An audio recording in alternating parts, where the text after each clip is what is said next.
सबको जय यीशु की। प्रभु यीशु क्रिस्त में प्यारे भाइयों बहनों, नवजीवन का संदेश इस शीर्षक के अंतर्गत प्रतिदिन का ईश्वर का जीवंत वचनों को सुनने के लिए, समझने के लिए, उन वचनों को ग्रहण करने के लिए और उन वचनों के अनुसार जीवन बिताने की शक्ति, सामर्थ्य, कृपा, अनुग्रह मांगने के लिए मैं आप सभी लोगों का हार्दिक स्वागत करता हूं। आज सितंबर की 12 तारीख है, बृहस्पतिवार का दिन है। भाइयों बहनों, आज के दिन में प्रभु अपने वचनों के द्वारा मुख्य रूप से संत लूकस का सुसमाचार अध्याय 6 पद संख्या 27 से 38 का प्रसंग के माध्यम के द्वारा प्रभु हम सबों को महान शिक्षा प्रदान करता है।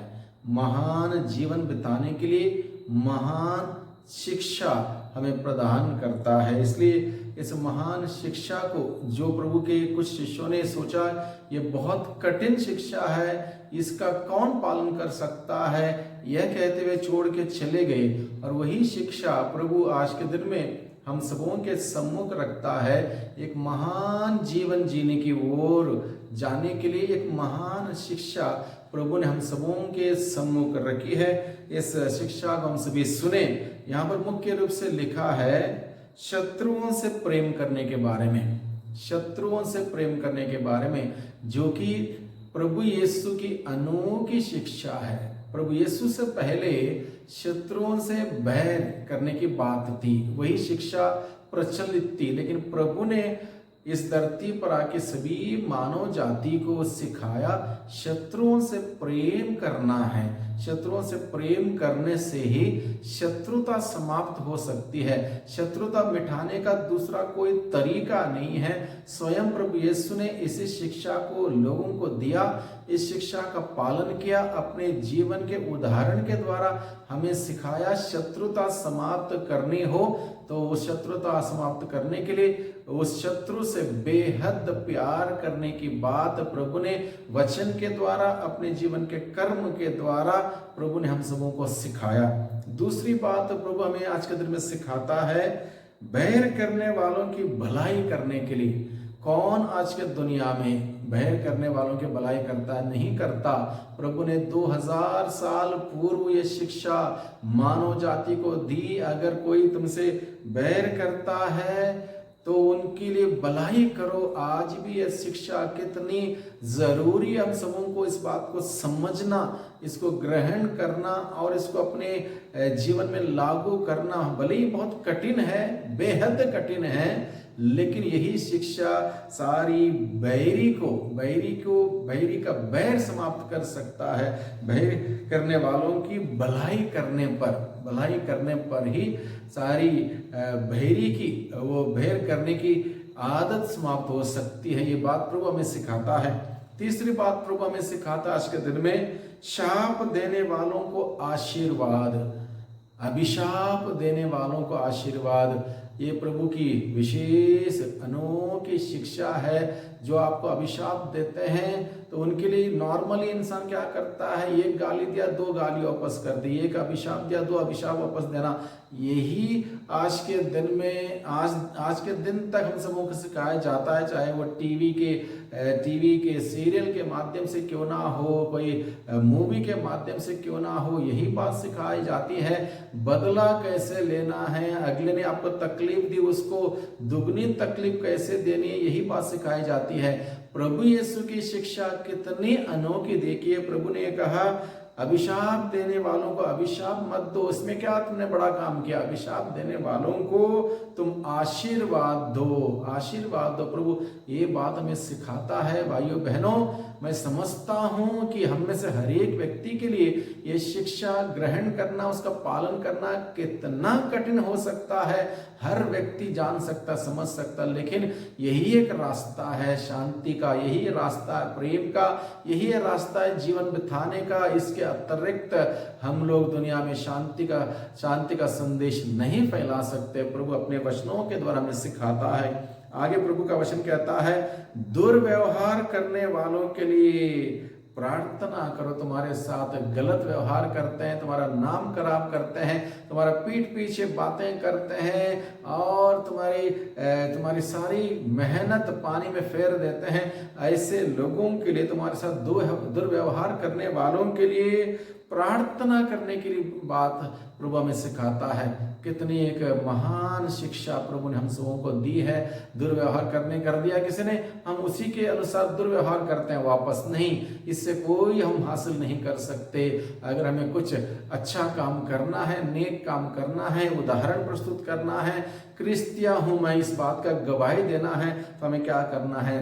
दुर्व्यवहार करने वालों के लिए प्रार्थना करना। प्रभु ने स्वयं अपने जीवन में ऐसा काम करते हुए हम सबों को सिखा। अपने दुश्मनों के लिए प्रभु ने प्रार्थना की, उनके लिए क्षमा की याचना की मरते वक्त, और हम सबों के सामने उदाहरण प्रस्तुत किया। आगे प्रभु का वचन कहता है, एक गाल पर अगर कोई थप्पड़ मारता है उसको दूसरा गाल भी कर दो। यानी कि एक गाल में थप्पड़ मारा, दो मारने के लिए नहीं। दुनिया सिखाती है दुगना वापस कर दो, लेकिन प्रभु क्या कहता है? एक गाल में थप्पड़ मारा, दूसरा गाल भी कर दो। कितना कठिन है भाइयों बहनों, जरा कल्पना कीजिए, जरा सोचिए। अगर मान लो किसी ने आपके गाल पर थप्पड़ मारा, मेरे गाल पर थप्पड़ मारा, कितना मुश्किल होगा वो दूसरा गाल करने के लिए। यहाँ पर बात समझने की बात यह है, यदि कोई तुम्हारे दाहिने गाल में थप्पड़ मारे तब जाके दूसरा गाल करना, यानी कि कोई भी व्यक्ति नॉर्मली दाहिने गाल पर थप्पड़ नहीं मार सकता। प्रभु की शिक्षा का तात्पर्य यहाँ पर यह है, किसी ने बुरा किया है उसके लिए रिएक्ट मत करो, एक्ट करो। यानी कि एक्ट करने का मतलब क्या है? उस बुराई के लिए बुराई मत लौटाओ, उसकी बुराई को समाप्त करने का रास्ता प्रभु ने हमें सिखाया। इस बात को हम समझने की चेष्टा करें। आगे प्रभु का वचन कहता है, मांगने वालों को दे दो। आज के दिन में मांगने वाले हर जगह पर है। मांगने वालों को दे दो, यानी कि हम देने वाले बने। जरूरी नहीं कि केवल प्रभु ने कहा पैसों की बात कही है। मांगने वालों को आशीर्वाद दो, उनके लिए दुआ दे दो, उनके लिए अच्छे शब्द दे दो, अच्छी शिक्षा दे दो। बहुत कुछ हम दे सकते हैं। जब मांगता है उसको जब देते हैं तब जाके उनके जीवन का निर्माण हो जाता है। उनके जीवन में वो प्रकाश आएगा, अंधकार में है वो प्रकाश आएगा। आगे प्रभु का वचन कहता है, इस प्रकार से प्रेम करने की बात प्रभु ने हमें सिखाई है। प्रेम की कोई सीमा नहीं है।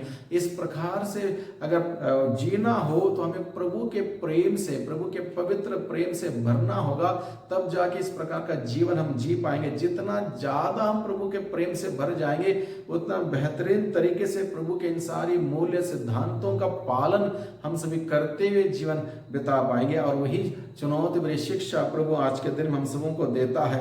इस चुनौती भरी शिक्षा को अपनाने के लिए प्रभु ने हमें बुलाया है। आगे प्रभु एक गोल्डन रूल हमारे सम्मुख रखता है। क्या गोल्डन रूल क्या है? इसको बोलते हैं गोल्डन रूल। यहाँ पर लिखा है, दूसरों से अपने प्रति जैसा व्यवहार चाहते हो, दूसरों से अपने प्रति जैसा व्यवहार चाहते हो, तुम भी उनके प्रति वैसा ही किया करो। दूसरों से अपने प्रति जैसा चाहते हो तुम भी उनके प्रति वैसा ही किया करो।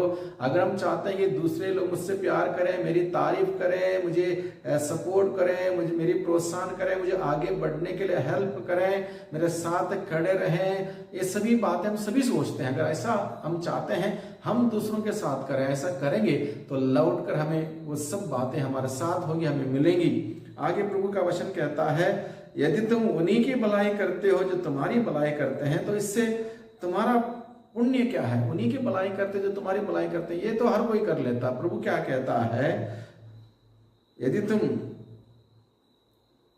उन्हीं को उधार देते हो जिनसे वापस पाने की आशा करते हो, तो इसमें तुम्हारा पुण्य क्या है? वापस पाने की आशा में पापी भी पापियों को उधार देते हैं। आगे प्रभु का वचन कहता है, परंतु अपने शत्रुओं से प्रेम करो, उनकी भलाई करो और वापस पाने की आशा ना रखकर उधार दो। ऐसा काम करो, कुछ हटके। इसलिए प्रभु ने इस नई शिक्षा हम सबों को प्रदान की है। और प्रभु क्या कहता है, तब महान पुरस्कार प्राप्त होगा, तुम्हें स्वर्ग में महान पुरस्कार प्राप्त होगा। तुम सर्वोच्च प्रभु के पुत्र, बेटे, बेटियां कहलाओगे, क्योंकि वह भी अपने कृतज्ञों और दुष्टों पर दया करता है। अपने स्वर्गीय पिता जैसे दयालु बनो। इस प्रकार का जीवन बिताने के लिए प्रभु आज के दिन में हम सबों को बुलाता है। भाइयों बहनों, प्रभु की शिक्षा हम सबों ने सुनी है, हम सभी ग्रहण करें, उस शिक्षा के अनुसार जीवन बिताने की शक्ति, सामर्थ्य, कृपा, अनुग्रह मांगे। ये आसान नहीं है, बहुत ही कठिन है। भले ही किसी के लिए भी पढ़ने के लिए, बोलने के लिए, सुनने के लिए, सुनाने के लिए बहुत आसान लगता है, इसका एक एक बात बड़ी चुनौती भरी है। और ये कार्य तभी संभव हो सकता हमारे जीवन में, हम प्रभु के प्रेम से इतना भर जाएंगे, तभी वो प्रेम हम बांट पाएंगे, तभी दुआ कर पाएंगे, तभी माफ कर पाएंगे, तभी हम प्रभु के मूल्य और सिद्धांतों के अनुसार चल पाएंगे। इसलिए प्रभु से हम प्रार्थना करें, प्रभु मैं दुर्बल हूँ, कमजोर हूँ, मुझे आपकी आत्मा की शक्ति, आत्मा की अगुवाई की आवश्यकता है। अपनी आत्मा के द्वारा मेरी अगुवाई कर, मेरी मदद कर, मुझे हिम्मत और साहस दे, ताकि इस कठिन शिक्षा को मैं ग्रहण कर सकूं, उसके अनुसार जीवन बिताते हुए आपकी गवाही, आपके साक्षी बन सकूं। इस प्रकार से हम प्रार्थना करते हुए हम आगे बढ़ने का प्रयास करें, और प्रभु की आशीष और बरकत हमेशा हम सबों पर बनी रहेगी। सबको जय यीशु की, सबको धन्यवाद।